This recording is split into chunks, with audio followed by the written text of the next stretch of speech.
Dnes budeme rozprávať o rovnosti. Máme tu aj našich hostí. Touto piesňou chceme dokázať, že si v živote musíme pomáhať. A ušetrených desiatky miliónov na ministerstve životného prostredia a máme konečne to, že sa ideme venovať skutočne vodnému dielu Gabčíkovo a jeho záchrany, pretože turbíny by boli vyleteli prieradným múrom.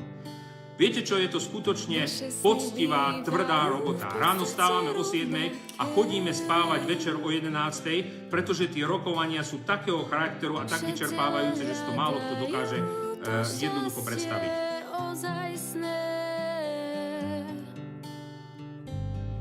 Táto komunita, ktorá existuje alebo ktorá stále viac narastá, má veľkú silu. Aj keď nás mainstream volá, že sme alternatíva, ja to tak vôbec nepovažujem, pretože my sme práve tí ľudia, ktorých vôľa stála na začiatku mnohých vecí. Aký je váš najväčší prínos pre slovenskú spoločnosť? Aktuálne sa venujem bioenergetike a biosystémom, biotechnológiám, čiže tam v environmentalistike mám svoj najväčší prínos.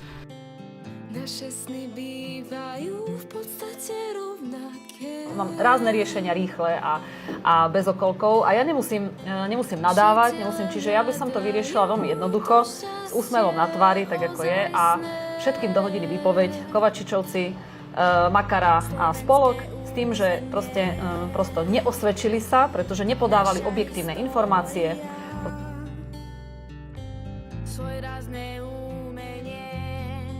Opäť tu riešime následok. Ale keď by sme, nedaj Bože, aj ten následok vyriešili, tak tá príčina nám zostane. Prečo neriešime príčinu? Príčina je to. Naše sny bývajú